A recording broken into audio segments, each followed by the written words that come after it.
because you trained yourself to be willing to endure negative emotion, you sort of get merit badges on how much negative stuff you can endure. I'm vigilant. I'm valiant. I can keep a stiff upper lip. I can endure the pain. I can put my hand on a hot stove, and even though it's sizzling and frying, I'll hold it there because I'm tough, I'm strong. And we say, you're not using your guidance system in the best possible way. And if you continue to endure the negative emotion, it's going to get so impactful that it might be hard for you to get your mind off the troubles that you've manifested as a result of not listening to your guidance system sooner. It does not matter how far from your connection you stray. In other words, how bankrupt you are, how sick you are, how deep into depression you are. It does not matter how far from Source you are. You can never disconnect from Source, and Source is always aware of you. And by reaching for a thought that feels better, even if it only feels a little better, that is the way back out into the light.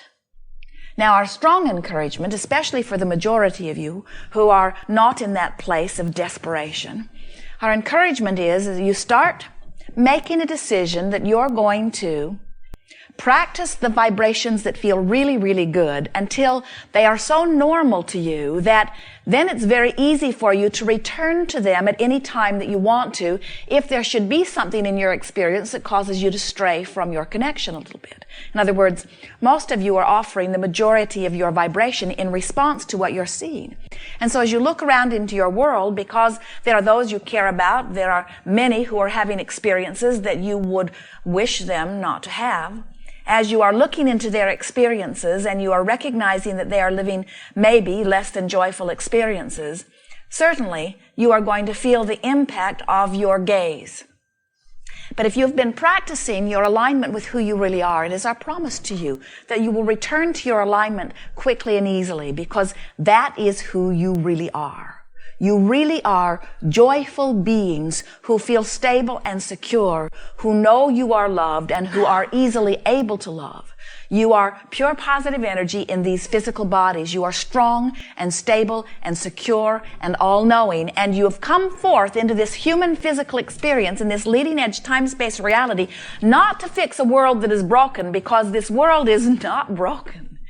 You have come forth into this time-space reality for the joy of the adventure, of the exploration, and the conclusion of your own personal new ideas and preferences, understanding that all that is moves in concert with you for the expansion of this time-space reality, as well as your personal individual feeling of accomplishment and experience, as well as the expansion of the universe. In other words, we are all in this together. It is a glorious leading-edge experience that you are upon. You are leading-edge creators, here to experience the joy of creating. And that is the most significant thing that we are wanting to impart to you. We want to say to you at the beginning of a gathering like this, so you got a desire that isn't fulfilled yet and you're still joyful, and we want you to unequivocally, without any hesitation, say, exactly right, Abraham. There are things I want that have not yet manifested, and I am not in pain about it. In fact, I'm in joyous anticipation of it. So no matter what stage of life you are at, whether you are just beginning to be deliberate in your creating or whether you have been for a while, as you say today, I like where I am. I like what my life has brought me to, and I like the desires that are born within me. And it's going to be fun to see where this goes. Oh, what a good mantra. This will be fun to see where this goes. Because like the 1-year-old or the 2-year-old or the 3-year-old, your life is going. It is going. Exposure, new ideas, answering of Source, the attraction of more. So what's it all about? Why are you here anyway? Why did you come forth into these physical bodies? Why? For fun. For the joy of the experience. For the joy of the new idea you haven't had before. For the fun of the new idea that you had before but you didn't understand it as clearly. For the fun of the new idea that was born out of the conversation that you're having with a friend. For the fun of moving into an experience that you've always wanted to experience. For the fun of getting an idea that, as far as you know, nobody's ever had before. For the fun of not feeling very good and then consciously bringing yourself to a place of feeling great. for the fun of feeling great and seeing that your conversation with someone else makes them feel great, for the fun of the molding of the clay. We think it is wonderful that you are here. We think it is wonderful that you've taken this leading edge stance and that you are willing to mix it up with others and feel the birthing of desire within you. And if there is anything that we hope for, now we're not usually very hopeful because we know everything.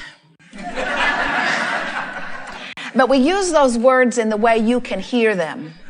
It is our joyous anticipation that you catch hold of just a little bit of the feeling of your eternalness so that you'll stop fussing about what's not done yet. That's the thing that trips you up more than all other things put together. You're living an experience, you've got a clear vision of where you stand, and sometimes, in fact, often a clear vision of where you'd like to be in relationship with where you stand. And you're sometimes sort of not very happy with where you stand in relationship with where you think you want to stand. For example, I'd like a better house. Mine isn't big enough or pretty enough. Or I'd like a better car. It isn't fast enough or steady enough. Or I'd like a different relationship. Or I would like a relationship. Or I'd like my body to be different, to look different, to feel different. And we say, you can't do that. You can't be in the place where you are unhappy about what is and move from it. Because every minute of airtime, and by that we mean thought time, talk time, every minute of airtime that you give to what is, you're practicing that vibration, and you can't move from the vibration that you practice most. You also can't, today, begin speaking a whole different vibration than you spoke yesterday. In other words, you're not going to wake up all of a sudden and start feeling and thinking and talking entirely differently. It is a gradual thing that happens. And so here's the process for joyous life experience. What you want to do is start wherever you are and make the best of where you are. Make the best of where you are. Which means think the best thought you can think about where you are. And if you can't find any thought that feels even sort of good about where you are, then think about where you're going. Or think about where you've been. We're not really big on encouraging you to think about where you've been. Not a lot. There are joyful nuggets that sometimes it's beneficial to go back and retrieve. But there's a bunch of stuff back there that's so different than who you are now. So if you go back and stir up some of that stuff, even looking for good nuggets of stuff from the past, sometimes what happens, in fact, often what happens, we'll just level with you, always what happens, is you get hold of the vibration of who you were, which is different from the vibration of who you are, and now you got a whole other mess you got to deal with, you see. So we're really encouraging that you stand where you are and mine where you are for good feeling things, or look into the future for good feeling things. Now, it seems odd maybe, in a world that is so physical, tangible, you really are in a wonderful place of manifestation. It may seem odd that we talk so much about vibrations and feelings, but from our viewpoint, very good viewpoint, we have to say to you that how you feel is everything. How you feel is everything. Have you ever not felt so good and been standing in a beautiful place, and even though almost anyone would say it's a beautiful place, it doesn't look like a beautiful place because you can't see it as a beautiful place through the eyes that you are looking. And we're wanting you to understand that you can get into such a vibrational stance of alignment with who you are that you could stand in any place and find the joy of it. You are extensions of source energy, and this is the favorite thing we say to you. You are extensions of source energy, which means you cannot separate yourself from the source that is you. Whether you call that source God or whether you call it inner being, it does not matter what name you give it. You are extensions of a source energy consciousness that is pure positive energy. And the closer to alignment to that energy you are, the better you feel. And so when those like Joseph Campbell coined the phrase, follow your bliss, we say, we've never heard better words or better encouragement. Because if you reach for the thought that feels the best, you cannot help but eventually, and we're talking about hours or days, realign with who you really are. Follow your bliss perfect words. But when you're nowhere near bliss, and someone says, follow your bliss, you say, yeah, right. I'll do that. Right after I scratch your eyes out. So we are modifying the word follow your bliss, although that's really the best word, to make the best of where you are, or to find the best feeling thought you can find. But we don't want it to be about thinking, we want it to be about feeling. We want it to be about feeling around until you find things that feel good, and then being selfish enough and stubborn enough to want to hold yourself in that good feeling place. Not only because the good feeling place will net you results that please you, but because it's so good to feel good, because it's so natural to feel good, because feeling good is who you are, because you're supposed to feel good, because you want to feel good, because we want you to feel good, because feeling good is who you really are, because there is no reason to feel other than good, because feeling good is what is natural and normal, because feeling good is who you are. Because feeling good is the way it is. When you die, you'll know that, but wouldn't it be nice to know it sooner? Isn't it nice to know it now? And isn't it nice to know that circumstances and events around you don't have to change in order for you to feel good? Because what a horrible trap that would be, to care about something you can't change and then be held in that desperate place of unhappiness because you can't do anything about it. How bad is that? And how unnecessary is that? Because you can do something about it. So this seminar is about doing things that you can do something about, which is pretty much only your own thoughts, only your own focus. Focus is our favorite physical word, focus. Because by directing your thought, you activate a vibration. Oh, we like the word activate too. Focus and activate, those are our two favorite words.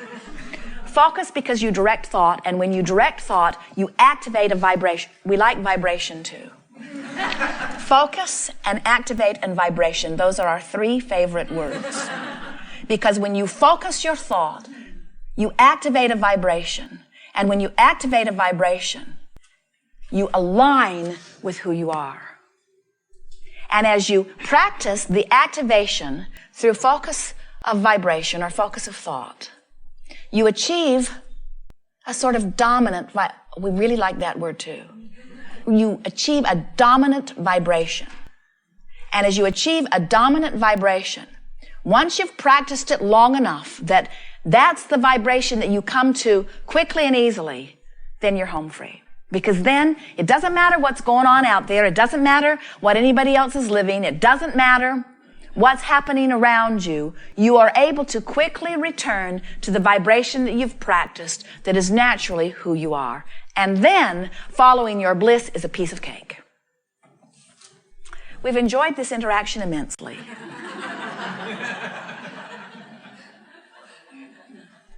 We are eager to talk with you about anything that is important to you.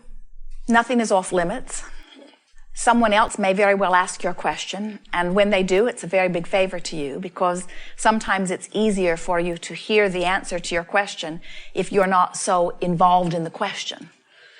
Sometimes when you ask a question, you get a question really activated, and then the answer is harder for you to find because you're so wrapped up in the vibration of the question. And so sometimes, in fact always, you need to get a little distance between the asking of the question and the receiving of the answer. Interesting, isn't it? Everything that you ever want to know, source energy just knocks itself out. And we do not mean it is any work at all. We mean it is joyful alignment of circumstances and events to assist you in understanding what you're reaching for. This is a workshop called Art of Allowing, and you got to allow the answer in. And we really want you to not be upset if you're not able to allow every answer in fully this red hot minute today. Because it is our promise to you that you'll let enough of it in that will trigger a vibration that over the next few days, enough things will happen that within a week of this gathering, anything that you want to know today will be fully realized by you. No exceptions. Good. Not manifest necessarily. Realized, though. You'll know what you need to do. Sometimes it takes a little practice.